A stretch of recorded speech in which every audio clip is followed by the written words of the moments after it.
تو اسلام یہ بتانا چاہتا ہے کہ میرے بندے بن کے بنو, یہ زمین تمہارے باپ کی نہیں ہے. بس یہ کانسیپٹ ہمارے دل میں ڈالا جا رہا ہے, سمجھ رہے ہو؟ یہ زمین تمہارے باپ کی نہیں ہے, میں نے بنایا ہے, جیسا کہوں گا ویسے انسان کے بچوں کی طرح چلنا پڑے گا, ختم ہو گئی بات. ہمارے یہاں ہر چیز میں ایکچولی وہ یوں تھا, تو ایکچولی وہ ایک صاحب قربانی کے بارے میں پوچھنے لگے, قربانی کے بارے میں, یہ ابھی قربانی آنے والی ہے نا, تو اس میں بھی یہی اعتراضات, یار اتنا پیسہ غریبوں کو کھلا دیا جاتا ہے بھائی, ایک ایک گھر میں 2-2 لاکھ 1.5 لاکھ 1 لاکھ کی قربانی ہو رہی ہے, ایک جانور کٹتا ہے نا, اور اس کا گوشت 3-4 دن میں کباب بنا کے کھا پی کے ختم. اتنا پیسہ اگر ہم IMF کو دے دیتے تو ہمارا اتنا قرضہ ادا ہو جاتا. اتنا پیسہ اگر ہم جہیز کے لیے جمع کر لیتے, لاکھوں بچیوں کی شادیوں کا انتظام, بولتے کیوں نہیں بھائی, ہو جاتا. اتنا پیسہ اگر ہم ڈیم کے لیے جمع کرتے, ڈیم نے تو پھر بھی, یہ غلط ہو گئی مثال, واپس لے رہا ہوں میں واپس. اور کیا ہو سکتا ہے؟ بس یہ 2 ہی چیزیں ہو سکتی ہیں. بہرحال بہت کچھ ہو سکتا تھا نا. اتنا پیسہ ہم اپنے بچوں کی پڑھائیوں پہ لگا دیتے تو بچے, ہمارے ملک سے جہالت کا خاتمہ ہو جاتا. اتنا پیسہ یوں کر دیتے تو یوں ہو جاتا, یوں کر دیتے. اور اگر چلو گوشت ہی میں خرچ کرنا تھا, بھائی علماء کہتے ہیں نا غریبوں کو گوشت کھانے کو مل رہا ہے, تو اتنا پیسہ گوشت خرید کے اسٹاک کر دیتے اور پھر پورے سال آرام آرام سے تقسیم ہوتے. یعنی گورنمنٹ یہ اعلان کرتی بھائی قربانی کی مد میں سب اتنے پیسے جمع کرائیں, 50,000 ہم کرا دیتے, 1 لاکھ رفیع بھائی کرا دیتے, 1.5 لاکھ فلاں کرا دیتا, اور یہ کرا کے گورنمنٹ یا کوئی کمیٹی بن جاتی جو کہتی اب ہم ایک دن میں نہیں بلکہ پورے سال میں ڈیوائڈ کر کے جانور ذبح کر کے غریبوں میں بانٹتے رہیں گے, اس سے غریبوں کو فائدہ زیادہ ہوتا. بھائی 3 دن میں ہی آپ نے لاکھوں کروڑوں جانور کاٹ دیے, اس میں تو ضائع بھی بہت ہوتا ہے نا. ارے اس کو اسٹور کر کے, بھائی یہ گائے مفتی صاحب کی ہے, یہ گائے فلاں کی ہے, یہ گائے فلاں کی ہے, اب یہ بس اللہ کے نام پہ ہو گئی ہے, اب بوقت ضرورت بقدر ضرورت جب ضرورت ہوگی یہ گائے کٹتی رہے گی, راشن بٹتا رہے گا غریبوں میں. یہ 3 دن کے اندر اندر ہی کیوں, 3 دن کے اندر اتنا جانور جب آپ کاٹتے ہیں تو فائدے کے بجائے نقصان, بولو نا, زیادہ ہوتا ہے.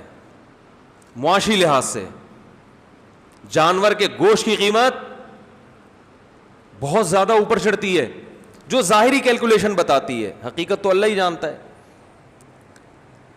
ارے مجھے ایک بات بتاؤ نا یار, یہ بات بھی سمجھانا کوئی مشکل کام ہے. دیکھو آپ کے پاس 3 لاکھ روپے پڑے ہوئے ہیں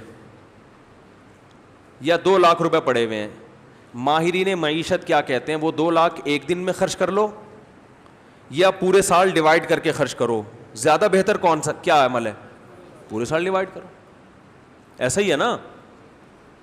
تو آپ کے پاس اتنے جانور کروڑوں گائے بیل بکرے دمبے موجود ہیں, تو ماہر معیشت کہیں گے کہ 3 دن کے اندر کاٹ کے ان کے کباب بنا کے کھا جانا, اس سے بہتر ہے کہ ان کو پورے سال میں ڈیوائڈ کر دو.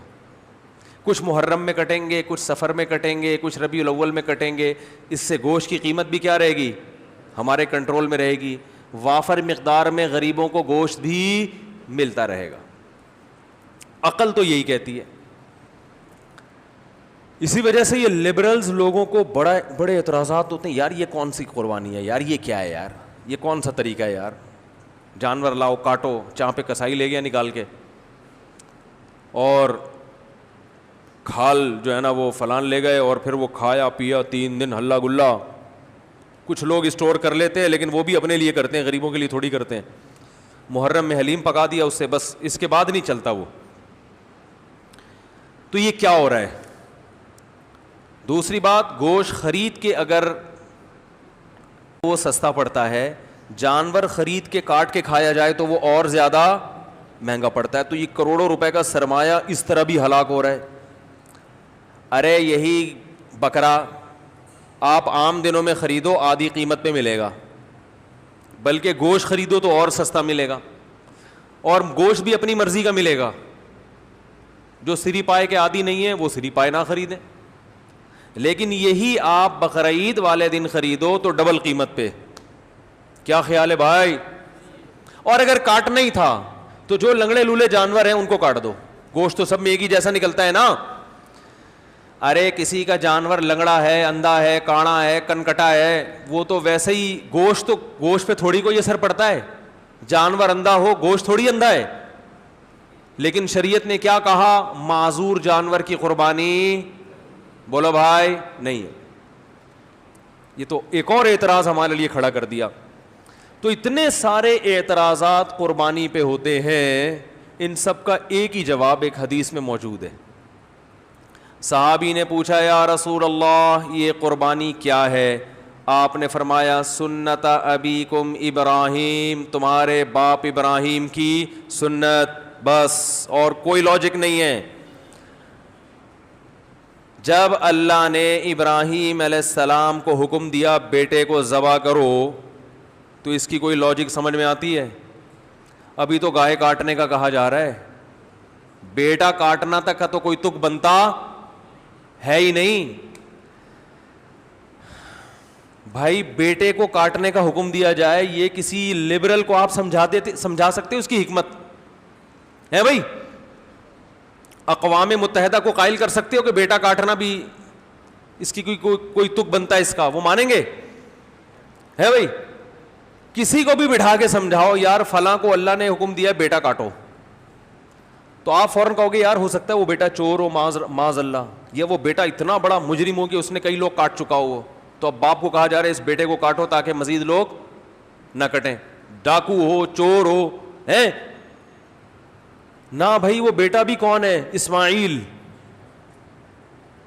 پیغمبر کا بیٹا, اور جس کے بارے میں بشارت دی گئی تھی کہ بطور انعام کے دیا جا رہا ہے آپ کو, آپ کی قربانیوں کا صلہ ہے یہ بیٹا, بطور گفٹ, جس کے اچھا ہونے میں دو رائے نہیں ہو سکتی. ایسے بیٹے کے بارے میں حکم دیا جا رہا ہے ابا کو کہ اس بیٹے کو کیا کر دو؟ ذبح کر دو. آپ کہہ سکتے ہیں ہو سکتا ہے بچے کا امتحان لیا جا رہا ہو کہ یہ بچہ کتنے پانی میں ہے, کاٹنے کا اصل حکم نہ ہو بلکہ اللہ دیکھنا چاہ رہے ہو کہ بچہ آگے سے رسپانس کیا کرتا ہے. تو بچے نے جواب کیا دیا تھا؟ یا ابت افعل ما تؤمر, اے ابا جو کہا گیا ہے عمل کر لیں. تو بچہ ایگزام میں کامیاب ہو گیا, اب اللہ کہتے بس نہیں کاٹیں, ہے بھائی؟ تو جیسے ابراہیم علیہ السلام کو حکم دیا اپنے بیٹے کو کاٹیں, اس کی لاجک کچھ بھی نہیں ہے سوائے اس کے کہ ابراہیم بھی اللہ کے, بیٹا بھی اللہ کی مخلوق پہلے ہے, ابراہیم کا بیٹا بعد میں. تو اللہ کہہ سکتا ہے بھائی میں تو ویسے بھی کسی کو کسی وقت موت دے سکتا ہوں, آپ نہیں کاٹیں میں کسی اور حادثے سے ہلاک کر دوں, یہ تو مجھے اختیارات ہے نا, دیا بھی تو میں نے. یہ ثابت کرنے کے لیے کہ ابراہیم تو میرا بندہ ہے اور تیرا بیٹا بھی میرا غلام ہے. غلام کو جب حکم دیا جاتا ہے تو اس کے پاس کیوں کا آپشن نہیں ہوتا, بس یہ ثابت کرنے کے لیے کاٹو. تو ہمیں حکم دیا جا رہا ہے کہ بیٹے مت کاٹو بلکہ بیٹے تو مزید پیدا کرو, نسل بڑھانے کا حکم ہے نا, لیکن بیٹے کے بدلے میں جانور کاٹو. اور اس جانور پہ جو اعتراضات ہوں کہ کیوں کاٹنے کا حکم دیا جا رہا ہے, اتنے پیسے سے غریب کی شادی کرا دیتے. ایک تو غریب کی جب بھی مثال آتی ہے شادی کی آتی ہے بیچارے کی مثال, کیونکہ غریب کے ہر مسئلہ حل ہوتا ہے, شادی نہیں ہوتی بیچارے کی. غریب کو روٹی بھی مل جاتی ہے, لوگ زکوٰۃ فطرہ دے دیتے ہیں غریبوں کو, میں نے دیکھا ہے, بلکہ دیتے ہی غریبوں کو ہیں, تلاش کر کر کے غریبوں کو دیتے ہیں. ہر کام علاج بھی ہو جاتا ہے. غریب کا مسئلہ اٹکتا کہاں ہے؟ رشتہ لینے جائے گا, جتنا بھی ترس آ رہا ہو نا آپ کو, آپ بولے گے بھائی تو یہ 1 لاکھ مزید لے لے, پتلی گلی سے نکل یہاں سے, بیٹی نہیں دوں گا. تو غریب کے سارے مسائل کہاں کے کھڑے ہوتے ہیں. اس لیے میں مثال دیتا ہوں, غریب کی شادی نہیں ہوتی اس کی بیچارے کی, رشتہ نہیں دیتا کوئی, تو غریب بھی نہیں دے رہے ہوتے. کمال کی بات یہ ہے, غریب بھی نہیں دے رہے ہوتے اس کو. تو اس لیے میری زبان سے نکلتا ہی یہی لفظ ہے ہمیشہ. کیا بات کر رہا تھا میں؟ ہاں تو میں یہ عرض کر رہا تھا کہ لوگ کہہ سکتے تھے کہ یہ جو تم نے 1.5-2 لاکھ کا بیل خریدا ہے اس سے کسی غریب کی شادی کرا دیتے یا کھانا کھلا دیتے یا کسی غریب بچی کو جہیز دے دیتے یا فلانا کر دیتے تو ڈمکانا کر دیتے. تو آپ ان سے بولو بھائی جب ابراہیم علیہ السلام کو اللہ نے حکم دیا تھا بیٹے کو ذبح کرو تو ابراہیم علیہ السلام بھی اس قسم کے اشکال اگر کر لیتے تو وہ اللہ کے خلیل نہ بنتے, وہ معاذ اللہ نقل کفر شیطان کے دوست بن جاتے. تو آپ مجھے بھی شیطان کا دوست بنانے کی کوشش نہ کریں. اللہ نے حکم دیا کہ کاٹو تو میں کیا کروں گا, کاٹوں گا. اور حج میں تو اس سے بھی زیادہ عجیب معاملہ ہوتا ہے. یہاں تو ہم گوشت کھا بھی لیتے ہیں, کھلا بھی دیتے ہیں. مینا میں جو کروڑوں لاکھوں جانور ذبح ہوتے ہیں وہ تو بیچارے اکثر ضائع ہو جاتے ہیں. لیکن عقل پرستوں کو اللہ نے یہاں ایک جواب دیا ہے کہ تم جو یہ فلسفے کیلکولیٹر لے کے بیٹھتے ہو نا کہ اتنے جانور اگر یوں ہو جاتا تو ہر سال اگر کٹتے تو ایکچولی گوشت کی قیمتیں کنٹرول میں رہتی ہیں اور ایکچولی یوں ہوتا اور اس سے اتنے غریبوں کے پیٹ بھر جاتے اور اس سے تو جانور ختم ہوتے ہیں. تو اللہ نے ابراہیم علیہ السلام کی سنت میں بتا دیا کہ ابراہیم نے اپنے بیٹے کو ذبح کرنے کے لیے لٹایا تھا نا, تو سب سے زیادہ نسل چلی کس کی ہے, اسماعیل کی, اور برکت کس میں ہوئی, اسی بیٹے میں. آئی بات سمجھ میں؟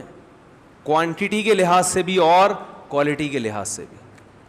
آج بھی دنیا میں خاندان افرادی قوت کے لحاظ سے سب سے زیادہ سید ہیں دنیا میں, جن کو شاہ بھی کہا جاتا ہے, سید بھی کہا جاتا ہے, افرادی لحاظ سے بھی.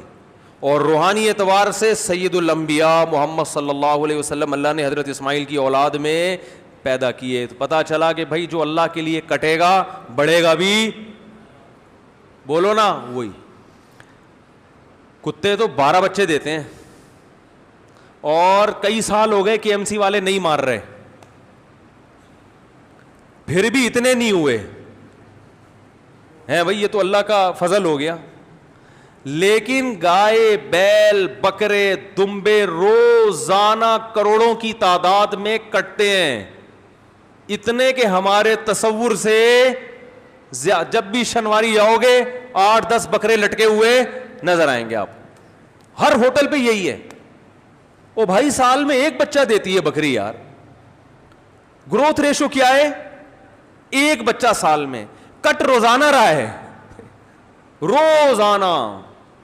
کمیلا جاؤ نا کبھی, کراچی کے کمیلے جاؤ, روزانہ بچڑے 2 دانت کے, وہ لائن لگی ہوئی ہوتی ہے. او بھائی یہ تو 2 سال میں ایک پیدا ہوتا ہے ہیں. یہ مرغیوں کی طرف 24-24 انڈے تھوڑی دیتی ہیں بکریاں اور گائے کہ 24-24 بھینسیں نکل رہے ہیں اس میں سے. اتنا کٹ رہا ہے, اتنا کٹ رہا ہے, اتنا کٹ رہا ہے. اور پھر بقرعید کے 3 دنوں میں دیکھو اور پھر حج میں دیکھو, ختم ہونے کا نام بولو بھائی نہیں لے رہا. یہ ہے کوانٹٹی کے اعتبار سے برکت, اور کوالٹی کے اعتبار سے برکت دیکھو.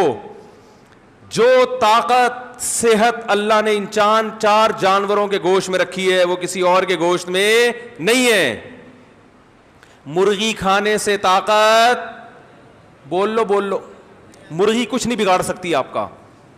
ان مرغیوں میں دم ہی ختم ہو گیا ہے. یہ آپ کو کیا, آپ ان کے خلاف جتنا بھی احتجاج کرو یہ کچھ نہیں کرے گی.